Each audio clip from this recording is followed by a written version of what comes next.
का कुछ पता नहीं चल रहा कहाँ से आया है।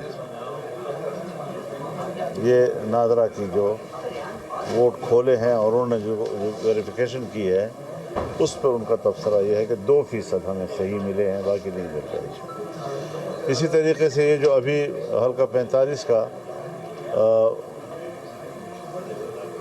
15 पोलिंग स्टेशनों का इलेक्शन हुआ है, जीतने वाला जो है जिसको जितवाया गया है एक पोलिंग स्टेशन पर भी नहीं जीता, एक पोलिंग स्टेशन पर भी नहीं जीता है वो। फार्म 45 में कहीं 0 कहीं 0 कहीं 1 कहीं 2 कहीं 2 कहीं 5 कहीं 10 कहीं 20 25 इस तरह ये उसका वोट है जी। अब आप मुझे बताएं कि इस इलेक्शन पर कैसे एतमाद हो कि अभी तक उनका वो तीरा नहीं तब्दील हो रहा है जी। अभी तक एस्टेब्लिशमेंट कहती है कि मैंने फैसले करने हैं, मैंने नताइज मुरतब करने हैं। कोई अवाम की क्या हैसियत है कि वो कहते हैं कि मैंने उसको वोट दिया, मैंने उसको वोट दिया है जी। तो इसका माना यह है कि वो जमहूरियत का मजाक उड़ा रहे हैं। और फिर अगर एस्टेब्लिशमेंट भी मुल्क में जमहूरियत और आइन का मजाक उड़ाए तो फिर लोग उनका मजाक नहीं उड़ाएंगे, लोग उन पर तनकीद नहीं करेंगे। वो तनकीद पे नाराज़ होते हैं और हरकतें ये करते हैं कि इक़्तिदार हमारे पास होगा, गिरफ्त हमारी मजबूत होगी। इनका कोई नज़रिया नहीं है, इनका नज़रिया सिर्फ अथॉरिटी है कि गिरफ्त हमारी रहे, वो जायज़ हो ना जायज़ हो कोई परवाह उनको नहीं है। तो इस पर हमारा एतराज़ है और रहेगा और हम अपने मौक़िफ़ पे कायम हैं। 2018 में भी कायम थे, 2024 में भी कायम हैं और इनके साथ ऐसे नाजायज़ अतवार पे हम कोई न मुज़ाकरात करने को तैयार हैं न कोई मुफ़ाहमत करने को तैयार हैं।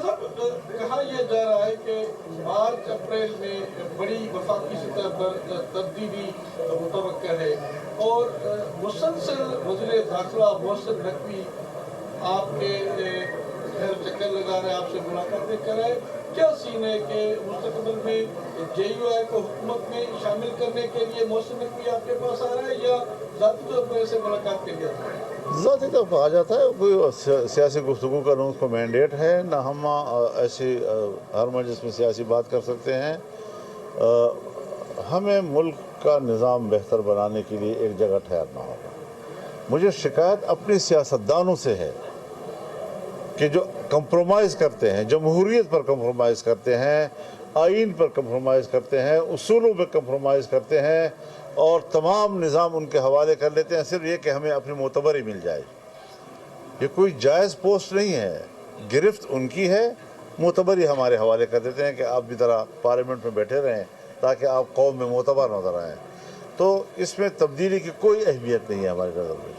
मौलाना साहब ये बता दीजिएगा कि आपकी पार्टी जो है वो सरापा एहतजाज है, वो किरान निकल रही छो किरान पहले से में पानी का बड़ा बहरान है कि पानी है ही नहीं, काश्तकार परेशान है। पहले आपकी पार्टी भी उस पर एहतजाज कर रही है, बिलावल साहब भी कर रहे हैं कि उनको तहफ़्फ़ुज़ात है वो भी काला दिन की तरह जो है वो नागुज़ीर हो जाएगा। इसके साथ साथ अगर उसके बावजूद भी 6 किनारों पर काम होता है तो आपकी पार्टी का अगला लाएबर क्या होगा? मैं तो सोचता हूँ कि ये कौमी इत्तिफाक राय के साथ सारे मामलात होने चाहिए। एक तरफा पर अगर होगा तो सूबों के दरमियान अगर बदएतमादी का सबब बनता है तो वो मुल्क के लिए मुफीद नहीं होगा।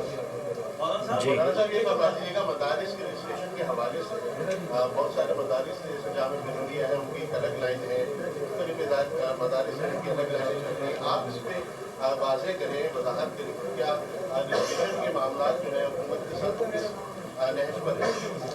देखिए, जहाँ तक पार्लियामेंट की सतह पर है तो कानून साजी हो चुकी है। सोसाइटीज़ एक्ट के तहत एक्ट पास हो चुका है, उसका गज़ट हो चुका है और उसमें एक सदारती ऑर्डिनेंस के ज़रिए से जो दूसरे बोर्ड नए कायम किए गए थे उनको भी कुछ रिलीफ दी गई है।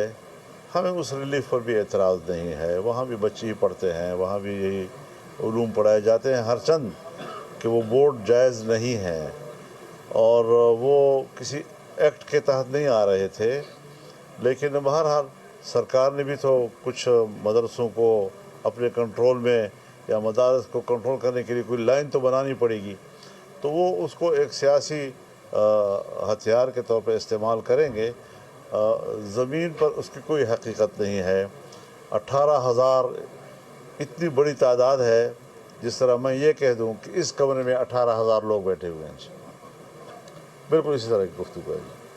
तो ये चीज़ें जो है डमी किस्म की लिस्टें बना के, डमी किस्म के रजिस्ट्रेशंस करके फिर कहना कि ये बोर्ड है, और उसका जो डायरेक्टर जनरल है मेरे ख्याल में वो भी एक फ़ौजी है, जिनको उनकी बेहतरीन खिदमात की बुनियाद पर कुछ मेरे ख्याल में उसको तरक्की भी दे दी गई है। तो ये चीज़ें जो हैं ये हमारे यहाँ अब मसला बुनियादी ये नहीं है, मरकज़ में मामला हल हो गया है। अब बात है सूबों में कानून साजी की। तो सूबों की कानून साजी में क्यों ताख़ीर की जा रही है? सूबाई हुकूमतें फौरी तौर पर उस बिल को मिन-नुआन अपने सूबों से, सूबाई असम्बलियों से पास कराएं। ये उनकी ज़िम्मेदारी बनती है, उनकी ड्यूटी बनती है, क्योंकि वफाक में एक कानून बन जाने के बाद जिसका इतलाक़ पूरे मुल्क पर होगा, वो ज़ाहिर है कि सूबों को उस पर कानून साजी की जो ज़िम्मेदारी है वो पूरी करनी पड़ती है। तो इसमें मज़ीद किसी लैतुल-आल का मुज़ाहरा नहीं होना चाहिए, और हम तनाज़ात से निकलना चाहते हैं। आखिर एस्टेब्लिशमेंट हो या हुक्मरान हो, उनको क्या शौक़ पड़ा है कि वो एक मजहबी तबके को हर कीमत पर अपने मुकाबले में खड़ा देखना चाहते हैं? क्यों उनसे पंगा हर वक्त लेना चाहते हैं? क्यों उनसे तसादुम का रास्ता लेना चाहते हैं? ये मुआशरे के लोग हैं, और दीनी मदरसा मुल्क के अंदर रचा बसा हुआ एक ऐसा इदारा है कि जिसके साथ चलने के बगैर कोई रास्ता नहीं है। मदारस अपने निज़ाम तालीम में किसी तरीके से सरकारी मुदाखलत को तस्लीम नहीं करते और न करेंगे।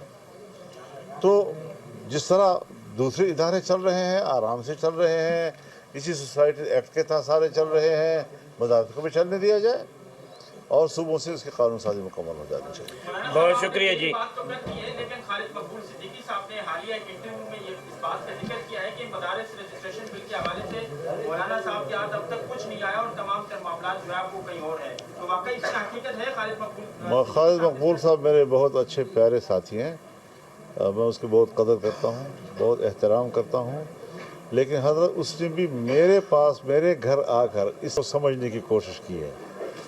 तो वो वज़ीर तालीम ज़रूर है, लेकिन मेरे घर में वो ज़ेर तालीम है। बहुत शुक्रिया जी, थैंक यू जी, बहुत शुक्रिया।